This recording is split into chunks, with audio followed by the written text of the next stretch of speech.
มื่อภิกษุองค์ใดปฏิบัติถูกต้องปฏิบัติตามความเป็นจริงและรู้ตามความจริงแล้วนำความจริงออกมาแสดงตามความเป็นจริงนั่นแหละก็เขาก็สมควรยกย่องเขาก็ยกย่องตัวเห็นไหมล่ะคือเขาเคารพหลวงปู่น้อยหลวงปู่น้อยห้วยลิ้นเคารพมากๆนี่ก็ว่าล่ะบ่มีผู้ใดแสดงธรรมแบบอาจหาญมีผู้ใดแสดงธรรมแบบแกล้วกล้า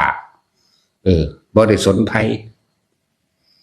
นั่นคือธรรมเด้บ่ได้ไปบอกกระทบกระแทกไผเด้นั่นคือความจริงที่เพิ่นไปพบมาเพี้ยนมาเผชิญมาส่วนชูเขาไปวางให้เพิ่นนั่นมันบ่ได้ปฏิบัติโคตรแมวยังได้บักฮานั่นมาสี่พ่อสี่แม่เบิ่งแล้วเบิ่งเฟซมันสิว่าก็หลุดพ้นมึงหลุดพ้นจากสวรรค์นิพพานมึงบ่จักบ่มึงจะไปหาแต่ต้องอย่าเล่นกับไฟจักบ่ล่ะไฟชัดๆเด้ถ้าเรื่องนี้ไฟเด้ห่อห่มเพิ่นอยู่สู้ไปแตะสู้กับฮ้อนสู้เองได้สิบอกให้นี่แหละยิ่งมีใจที่บริสุทธิ์อยู่ในหันสมัยบัดนี้อย่าขับรถชนภูเขามันหลายบักอยู่ดอกอันว่าโอ้ยมึงสิปฏิบัติแม่มึงหยังลูกเขาอีห่านี่ลูกเขาอีสันดานปึก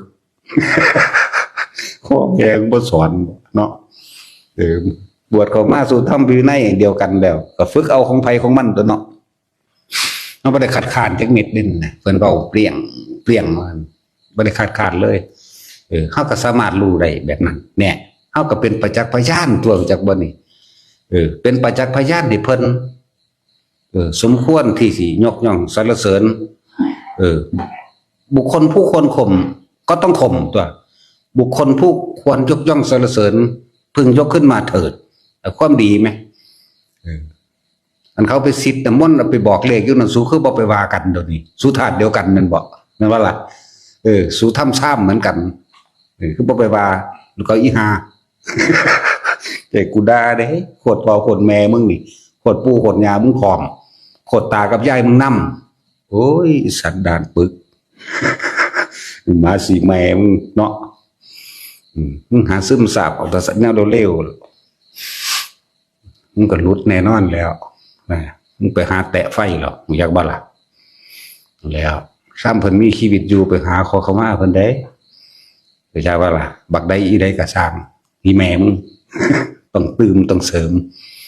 เพราะเฮานี่เป็นประเภทนี้ถ้าได้นี่กูถนัดนั่นสั่นแล้ว